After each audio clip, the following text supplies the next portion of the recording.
Chris yet. It's just me. Hey, Deb, Celine, Colleen, Harry, Celine, Allison. How's everyone doing? Oh, sorry about that.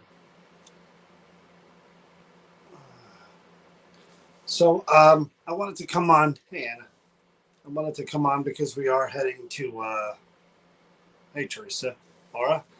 We are heading to Gettysburg tomorrow morning. And yeah, we'll do some live stuff from Gettysburg. Chris will be home late. She should be back here. Hey, Fred, Cindy, Jackie. Um, she should be back here by like 11:30. I have to go pick her up. Hey, Sandra. And so we'll be doing live stuff from Gettysburg, throughout the weekend. But I wanted to do a wrap up of the two investigations. Hey, Cheryl. Because if I wait till Monday and I'll totally forget all the details of everything that we did over the last 2 or 3 days. So I figured, let me cover this now. Hey, Colette, Karen, and, because again, my brain, it'll be a wipe. Monday, I'll forget everything that happened this week and we won't be able to wrap everything up. So I figured, do the wrap up now. I'll kill some time before I got to go pick Chris up. And 3 nights in a row, right? Or no, 3 out of 4 nights. So it's not bad. Apologize for the lighting. I'm having big time issues with my eye again. Trying to get an appointment with a neurologist is like trying to win the lottery at this point. They're talking January 1st, then December, and now they're saying November. So I just got to keep dealing with this. And usually it lasts for a month or two, not even. And then it kind of rights itself, but it hasn't. It's been getting worse and worse and worse. So I got to deal with this. So light is actually not my friend. Any kind of light, any kind of brightness, I actually do a lot better, which is crazy being a quote unquote ghost hunter. I do a lot better in the dark. It's much better for my eye and for my neurological issue. Have you been bored and lost without Chris? Actually, no. It's kind of quiet here, and I get to watch whatever I want, and I get to keep the TV on all night long. So I miss her, sure, but that's been it's been all right. Don't tell her I said that. Anyway, so it all started. What night was that? God, was that Tuesday night? I don't even know what's tonight. Thursday. It was Tuesday night or Monday night that I went to the Creeper Gallery. I don't remember. I think it was Monday that I went to the Creeper Gallery, and I've been talking to Donna. I mentioned it on the live about doing the basement, and was it Monday? See, I'm already forgetting. Hey, Lewis, and I had mentioned on the live about either doing the basement or doing the Exorcist box thing, and I couldn't do both because I knew the setup would have been tough to go from investigating stuff upstairs and then moving everything downstairs to the basement. So it's going to be one or the other. And I figured, you know what? Why not the basement? It popped into my head. I figured there was a reason for that. So I said, you know what? I'm going to do that.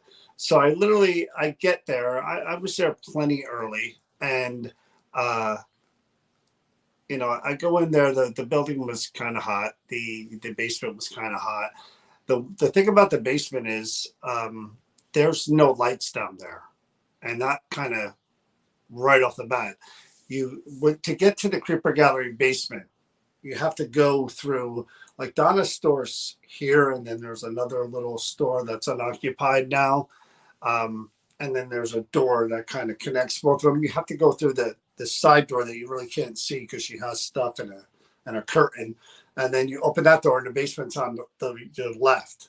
So you open the basement door, and I click the switch, and no light whatsoever. And prior to going live, a thunderstorm hit New Hope. It was pouring rain. It was thunder. And I'm texting Donna back and forth as the lights are flickering and going off and coming on. And literally right before I went live, there was no power. There was power again when I came upstairs. But hey, Cheryl. But there was no power upstairs when I went down to the basement. So I go down there and there's no light source whatsoever. And it was still daylight out. I had light coming in through the one window in the back. And I'm on the phone with Joe, Donna's husband, and he's telling me, well, there's like a work light, like it's a generator light that you could turn on. And I see it was down there. You flick the switch on the back, and it has two lights, and only one of them worked, two lamps. So that was enough to set up things where I needed to.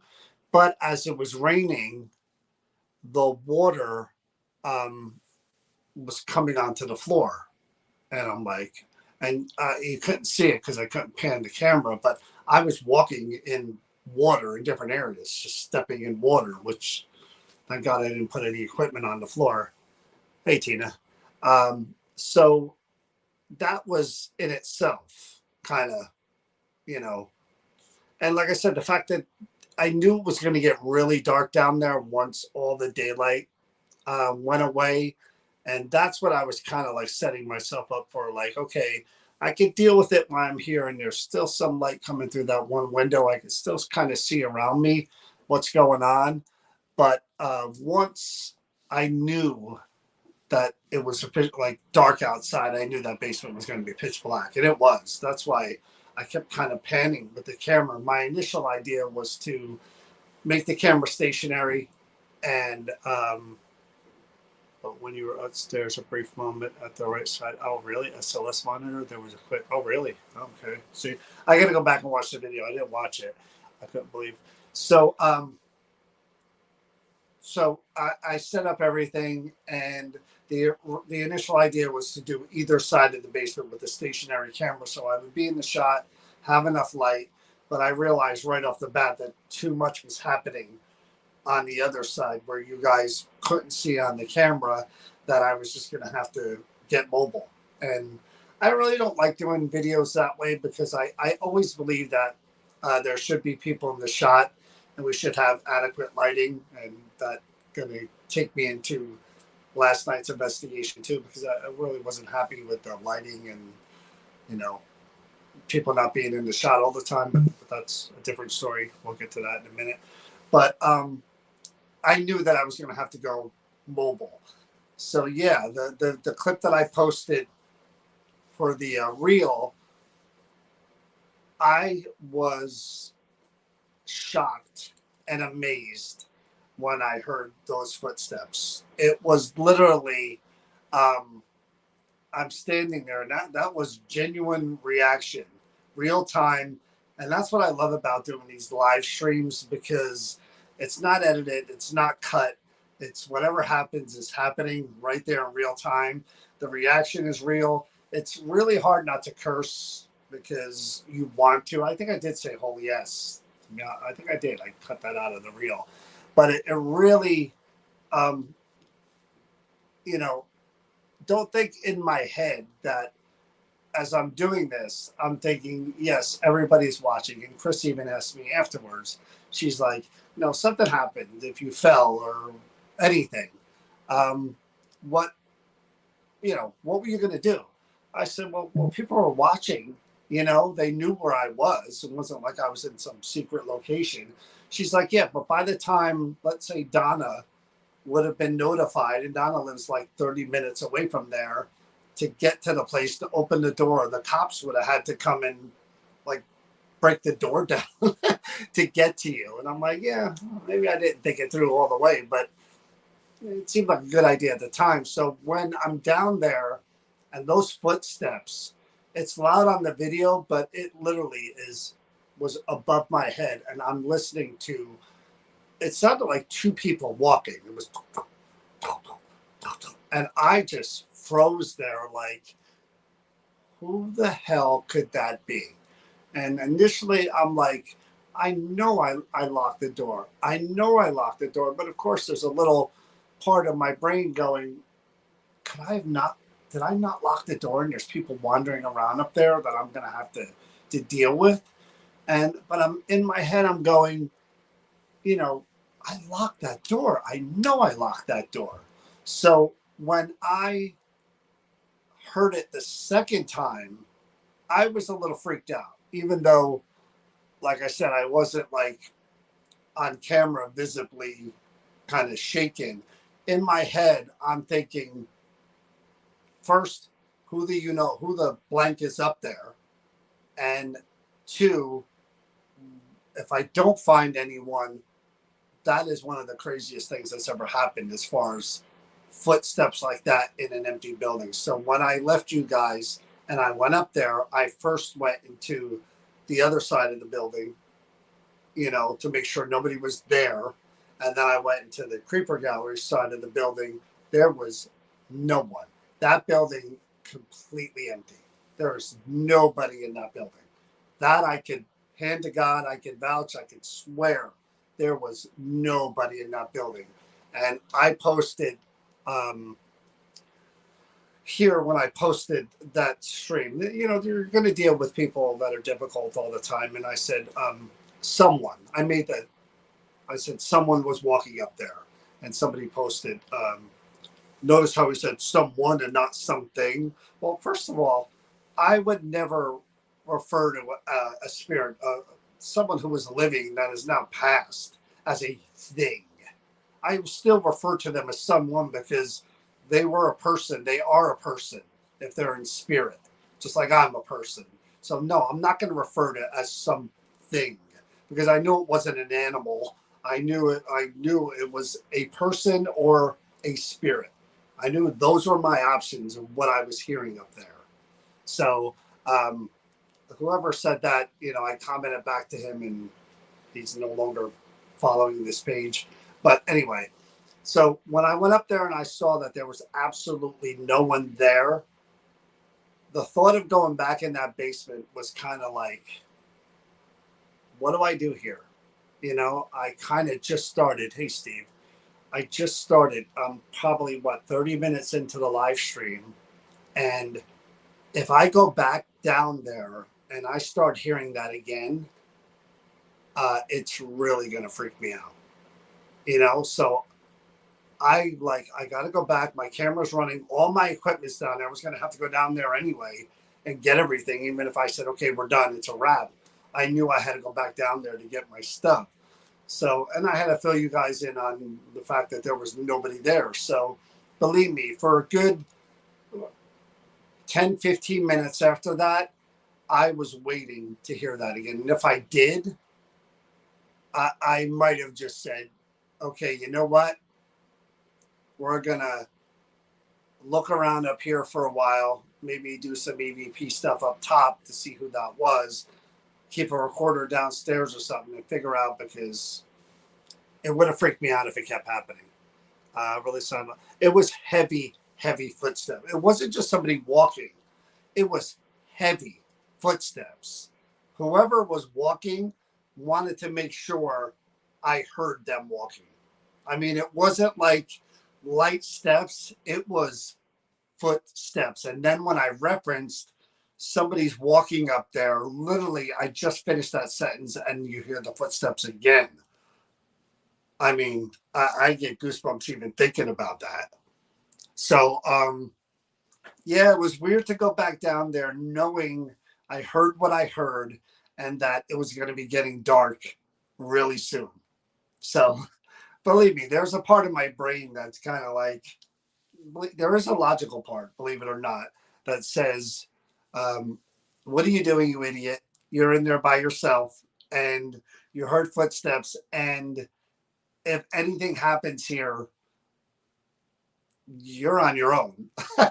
There is that part of my brain, but then there's another part of my brain, which is the bigger part of my brain that goes, geez, I wonder what could happen next. And that's the part of the brain that keeps me there and keeps me doing for another hour or however long I was there. So I continued on. And what's really weird about that investigation was it was two different investigations. It was the one side of the basement where the little kids' pictures are, which was really nothing. And then there was the other side where the sealed up tunnel is. That's where whoever was there however many of them, I think they said there was three, they were there. They were on that side. And it was really weird how that kind of happens, because you would think if they're there, they go back and forth. If they wanted to communicate with me, they would just come over here, go over there, come over here. And it didn't happen. When I was on one side, nothing. And then, because I wasn't planning on moving over to the other side for a little while, just kind of splitting up the time in half. But as soon as stuff started happening, that footsteps and then stuff started happening, I started seeing things, shadows on the other side. I'm like, I got to pick everything up and move it over there. No way I would have been there by myself. I've been in places by myself. I've been in scary places by myself. Enough, not a lot. Yeah, I'd say a lot and enough to where it's just one of those things where you just kind of kind of close your brain off, and you don't really think about the what if part of it. Like, again, what if I fell? What if some crazy had broken into the building? What if there was somebody hiding down in that basement, like those horror movies? You don't really think of that stuff until after. The ride home is when you think of that stuff. And you go, I'm pretty stupid for doing that. But I wanted to do it. It popped into my head. And that one side of the basement, even Donna was texting me after, and she texted me the next day and was just like, that was crazy, those footsteps that you heard down there. And I was impressed with the EVPs too, because I didn't know what to expect down there.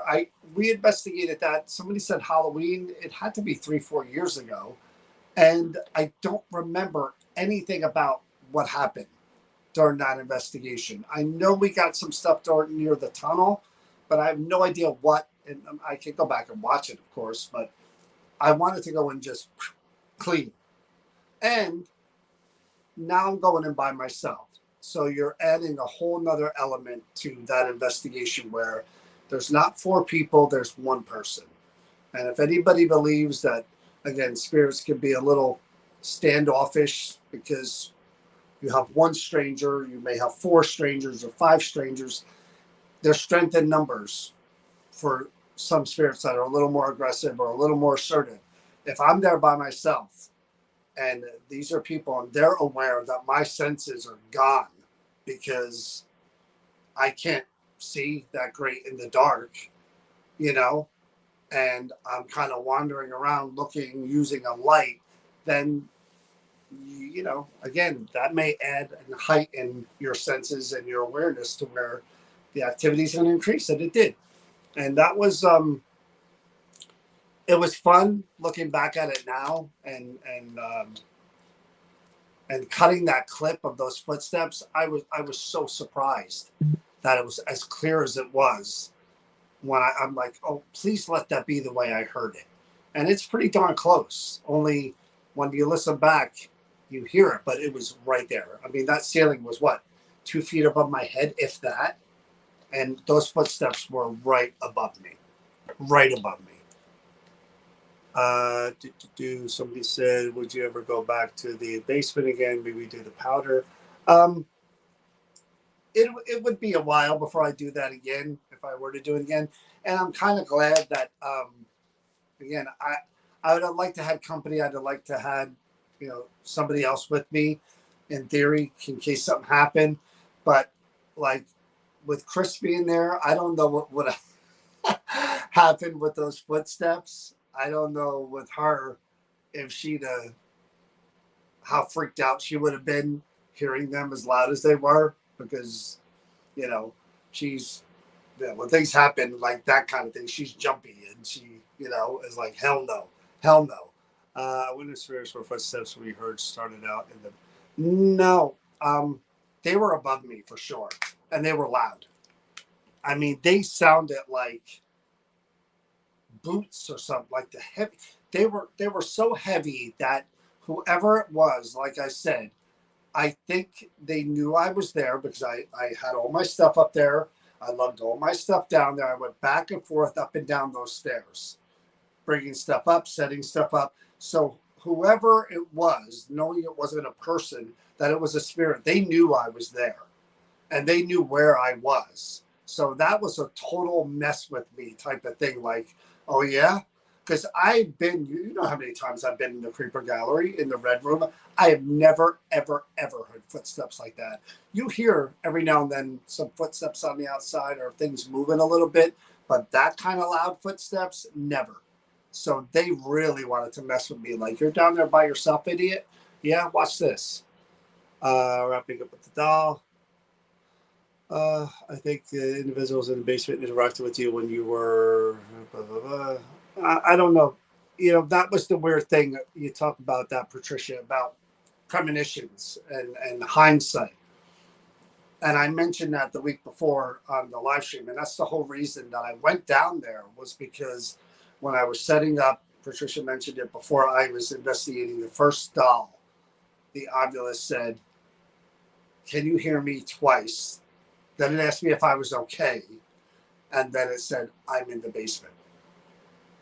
And I took that as, okay, you're basically saying to me, come on down. I'm down here. I'm telling you I'm down here. You going to come down? And I'm dumb enough to say, yeah, I'll be down there in a few days. I'll see you there. And I did. Because I couldn't, that kind of, I'm in the basement and then being alone. Hey, Diana, I had to do it. I had to see what was going to happen. It is the morbid curiosity that drives me and puts myself in those kind of positions to see what could happen. That's why I handle the objects that are bad. That's why I go into rooms that people say bad juju, because I for myself, to make myself a more well-rounded researcher and be able to help people. You got to, if someone's experiencing that in their home, when I'm alone at home, I hear footsteps and I hear voices. Well, what am I going to do? I'm not going to go in that room alone and see if I can't interact the same way those people are with whatever they're dealing with at home. No, I'm going to do the exact same thing that they do and try to see what's going on. It's what you do. An adrenaline rush? No, it's an adrenaline rush after. That's when, again, on the ride home, thinking about it and talking to Chris about it and talking to Donna about it, then it's an adrenaline rush. In the moment, it's sort of, you question, like, again, there's a part of your brain that goes, where is this going next? Because there is a, anything could happen. That's the problem. You don't know how powerful any given spirit is at any given time. So, in theory, could something have flown across the room and hit me? Could something have scratched me or pushed me down the steps when I was, in theory, any of that could have happened.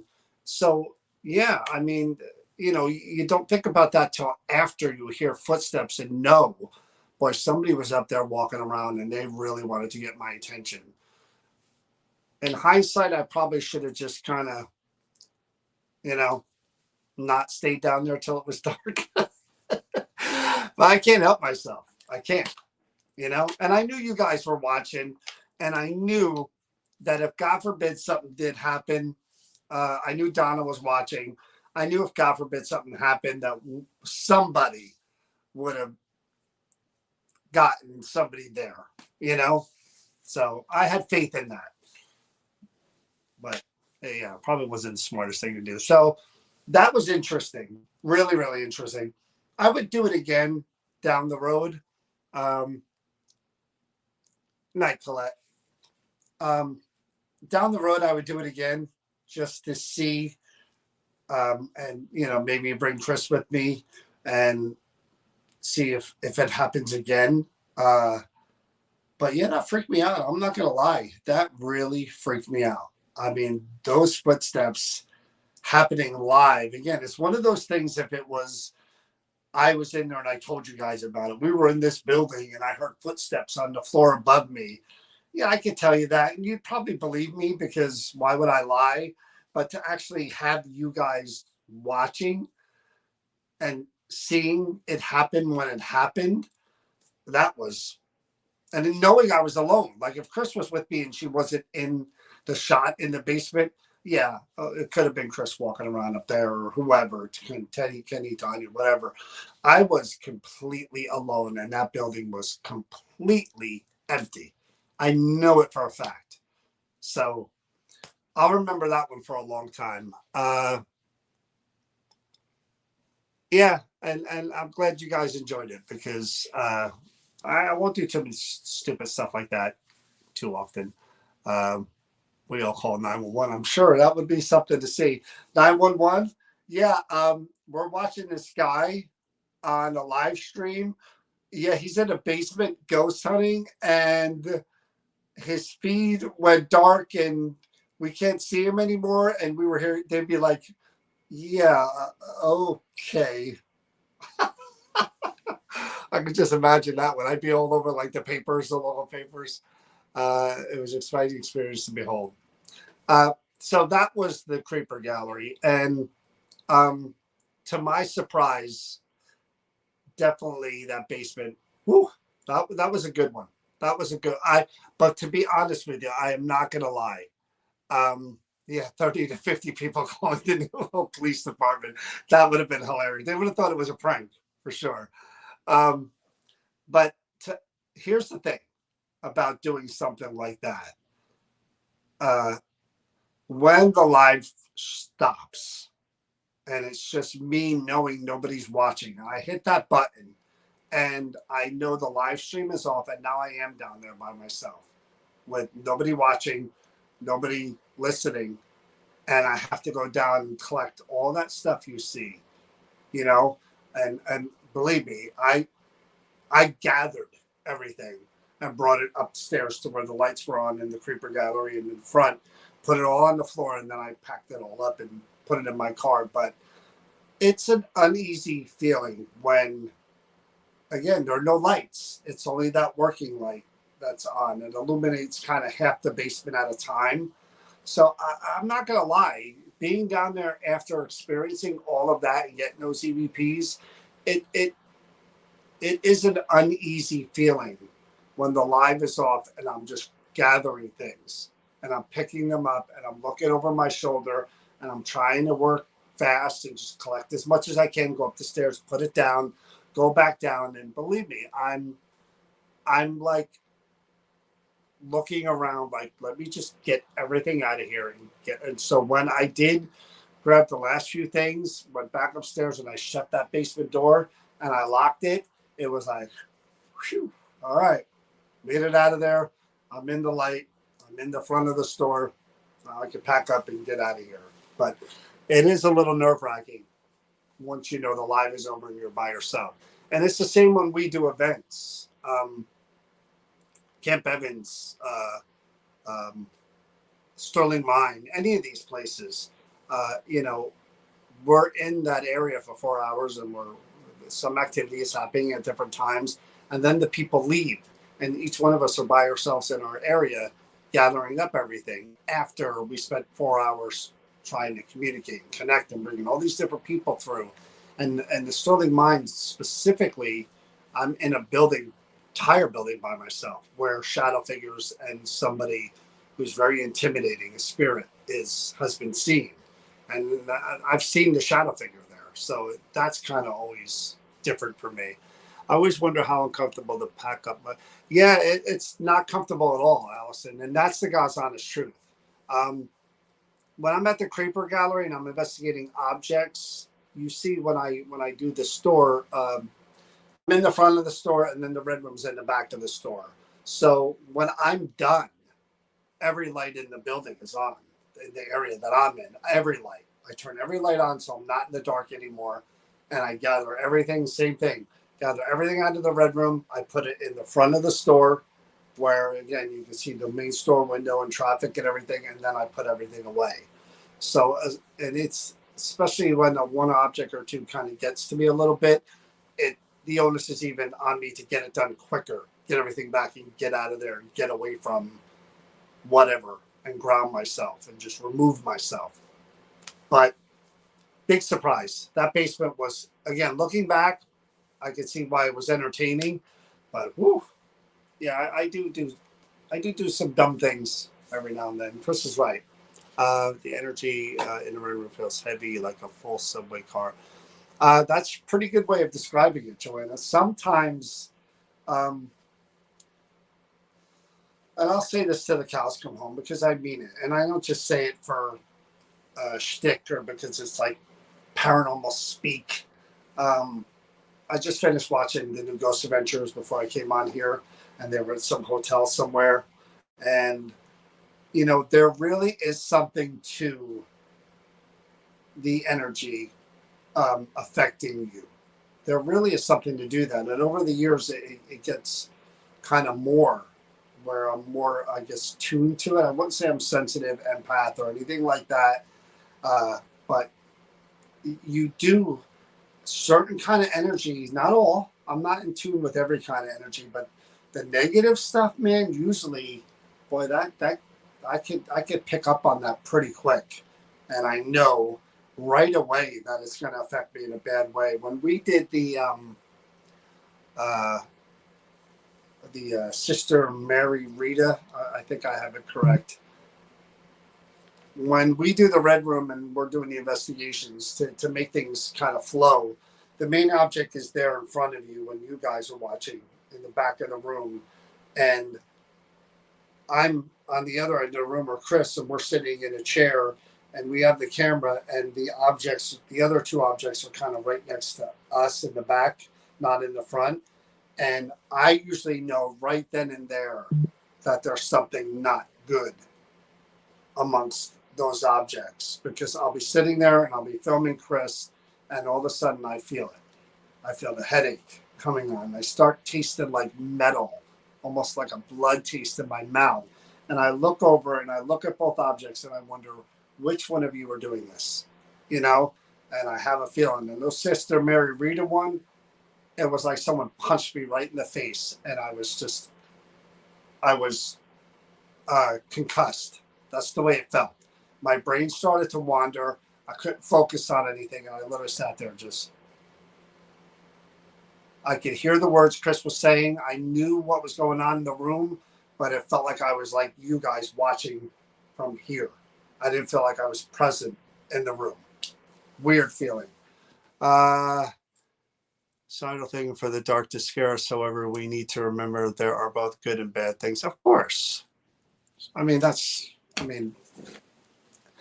mean, the dark scares us because we lose our senses, which is our ability to see everything around us. And if you can't see everything around you, your mind wanders to what could be around you. That's just normal. What is the last weekend? It took me 2 hours to shake it off.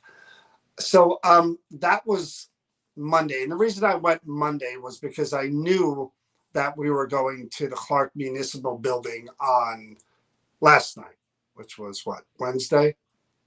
I knew that was scheduled a month ago. I knew Chris couldn't make it because she's in North Carolina.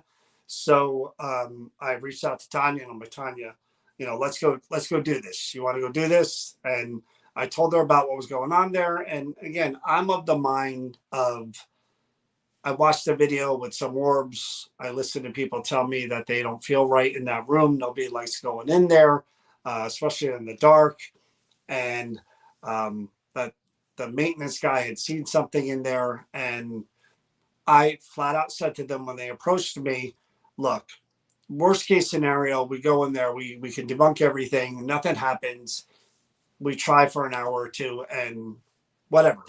It's something worth doing and looking into if enough people are saying that something is there or they think something is there. So Tiny was on board and Kenny was on board, and we had no idea. And this was the most frustrating part of it. And again, if you guys, the mayor of Clark or any of the people from Clark are watching this, we do greatly appreciate you allowing us to come in and do that investigation. I mentioned it to Elizabeth person who let us in. Definitely worth another look. There was enough there to just to make us at least go, it's worth another round under better conditions. Um, but the fact of the matter was, there were two softball games, baseball games going on behind. There was a volleyball game going on. So we were told that there wouldn't be anybody out there, but even Elizabeth didn't know that there were night games. So, when you have to take EVP out and just throw it out the window, it really, it's such a important part of what we do as investigators. Ideally, you would always like to hear a voice. You would always like to hear the actual voice and a question answered from a disembodied voice in the room. So, knowing we couldn't do that, we were like starting 10 pieces behind the race where we normally, would be. So, we went in there and pictures everywhere. Um, some artifacts in different cases. Again, we should have kind of probably panned it with the lights on. We were told about different things that we couldn't talk about. There were items in there. I don't want to get too much into detail, but that they were showing people, that were no longer living, who, things had happened to them that we can't go into. And we said we're just going to approach this in a very general way and investigate the room. And if any voices come through, we'll share that with the people from the township, and they'll know better what that relates to as far as whatever was in that room. We weren't going to kind of mention it during the live because we were going to be very respectful to the people that were in the photos and their families and any objects that had belonged to the people. So that was the mindset. We were just going to investigate the room, and whatever happened, happened. So there were some things here and there. Um, it was very intermittent. It was very random. It was in all different parts of the room. The most quote unquote active part of the room seemed to be in the back by where the deer's head was, as far as SLS figure, REM pod going off. But little things were going off every now and then. And then there was that picture in the case. That was a bunch of firemen. I won't say from what year. But that seemed to be getting a reaction in there. And again, the most frustrating thing of what we do is we really need to start making a habit of running cameras from the minute we step into a room. It's just, we have to start making that a practice, because Elizabeth let us in the room. We're talking to her. We're setting up. We're putting things around different parts of the room. And no lie, right in front of Elizabeth, I told Elizabeth, I said, you probably got the best show out of anybody who's going to watch this thing. Tanya had a feeling about two specific areas, one of which was a fire helmet that was on in the front of the room. So she put cat balls on either side, where they fit right in there. It was kind of like flapped a little and then flapped in the front. So the one here and the one there, she left it there. And we're talking to Elizabeth. We're setting things up around the room. We're looking at the time. We had a Wi-Fi booster. She was getting the Wi-Fi booster ready. And two of the cat balls went, boom, right to the floor. Both of them, same time. Whoop, off the side, onto the floor. And not just a roll and plop, off full. They kind of went out and then fell. So we looked at each other like, what was that? And it was like, that was the cat balls. And Elizabeth was there and she witnessed it. And we were like, wow, that was pretty cool. So, of course, you're wishing that happens another 10 times during the hour and a half that we're live. And it doesn't happen again. And you're kind of like, yeah, but we did witness it. So, like I said, we did our best there for an hour and a half, I think it was. We were hoping that those games would end when it got dark, and it really did. Made it end until 9:15, 20 after. So by that time, we were pretty much done. But I've really, and it was very interesting, and this is a new kind of thing to me, a light bulb. But again, say what you want about Ghost Adventures and what they do and how they drama and they act, but there's a lot of like theories and stuff that they kind of spit out there and they have for years and experiments that they do. And one thing that they mentioned that I thought was really, really interesting, and it relates to what we did last night, is, and this goes back to another object that we were in an antique store, and this is all going to make sense when I finish this story here. Chris and I were in an antique store, and I think you guys remember if you were watching. I saw a picture. It was a wedding photo, and a very, very old black and white with a gold frame. And I'm walking around just looking at everything. Chris takes much longer at these places than I do. I could kind of go through a whole store in 5 minutes, but Chris likes to look and browse and whatever. So I'm looking and I'm looking and I'm just going by like I normally do, looking at the old stuff and whatever. And I stopped for a minute and I looked to my left. And what was weird was it wasn't natural for me to look in that direction. Like I was walking along the path. That frame was kind of off to the side and in the corner. So I stopped and I looked immediately to my left and I didn't see anything. And I'm just like, that was weird. It was like something stopped me, like I felt something. And I'm looking around at all the things on the shelves and I'm like, what is making me feel this way? What is this? So I look, and I look to my left, and there is this wedding picture with the gold frame and the lace from the gown. And I looked at it, and it was like they were staring back at me. And I said, huh. I looked at it for a while. Then I went and I found Chris. We walked around some more, and I said, come here, I want to show you something. And we walked back over, and we see, again, I'm looking at it, and I'm like, do you pick up anything from that? She goes, there's definitely a feeling. And I said, I'm going to reach out to Donna. I think I'm going to get this. Even if she doesn't want it, I'm going to get it. And I texted her and I showed her pictures. She's like, buy it, bring it to the shop. We investigated it. We did get something out of it. Now, where's this all going? All of the pictures that were in that history room were from the history of Clark. I mean, we're talking 20s, 30s, 40s, 50s, all the way through. And again, some of these pictures were, all of these people have probably passed by now, most of them anyway, and others who had passed met tragic endings. The interesting thing about photographs, especially like old photographs, even newer photographs, if the person has passed, what you're looking at is a captured moment in time. And if you go down that rabbit hole even a little further, that moment in time represented a moment in someone's life where, you know, it was a day, a birthday party, it was a get together, a cookout, whatever. Um, Again, it's almost like a residual type of haunting where they say a certain thing happens over and over again.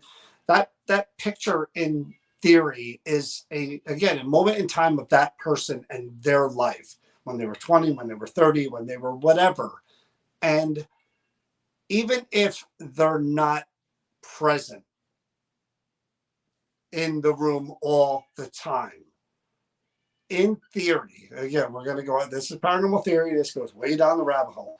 In theory, just like with a seance, and none of us are mediums or anything, in theory, if I'm looking at a photo and I'm thinking of that person in that moment of time and their life, and somehow they could be present when we're talking about a specific incident, especially a tragedy, you can, I believe, just like opening up the Ouija board or a spirit box or whatever, I think you can tap into that frequency and that quote unquote energy and that spirit and maybe connect. I really do. And I'm getting that more and more feeling now with like old photographs and stuff like that. I just think that, you know, we were Kalani Ghost Hunter, we were talking to him about, you know, how there is no time in the afterlife, you know, and like if you go way, way down that rabbit hole, it's like maybe it's just a maybe. Is it possible?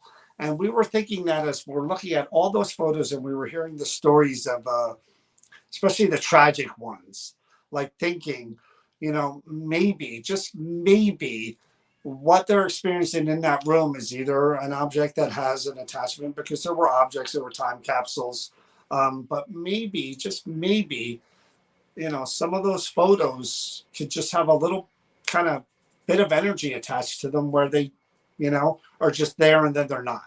I don't know. That's why EVP is important, because you get in there the next time. We have our recorder running. We're asking, um, we're asking specific questions related to specific people and times, and maybe you get responses and you're able to validate some of that stuff. You know, I don't know. It's back. Thanks for your replies. I don't know what was that all about. Anyone else? The screen is frozen. Really? Oh, I hope it's not frozen anymore. But again, this is the way my brain works: constantly questioning, constantly thinking of these stuff. And because again, I'm watching Ghost Adventures, and they're at this hotel, and there's this old photo in the lobby of the hotel when it first opened in 1928, and it's like out people that gathered outside of the hotel, and the hotel was brand new and everything, and it was, yes, the cat. And um, Zach was kind of referencing, like, this was a moment in time where all of these people were gathered here and all the excitement. And again, we're looking at that moment in time right here captured. And it makes you think, like, can we use those things, old photos, as a trigger object of sorts to try to communicate with those people? It's possible. I think I really do. So, and that's it. Like I said, we're going to Gettysburg tomorrow morning. We're leaving, so we should be there early afternoon. So we'll live stream from the bash. I'm sure throughout the weekend to show you guys what's going on there. We'll live stream from downtown Gettysburg like we always do. Hopefully it's not raining as we walk around and take in the sights and tell you what's going on. But that's it. 2 investigations this week. Next week, I don't think we're going back to the Creeper Gallery next week. We'll give it a break for a week. But glad you know that your cat. Yeah, that cat is. I can't wait till she's come back to deal with that cat, because that's a whole nother story. Anyway, have a good night, guys. We'll see you soon. We'll see you from Gettysburg. All right. Take care.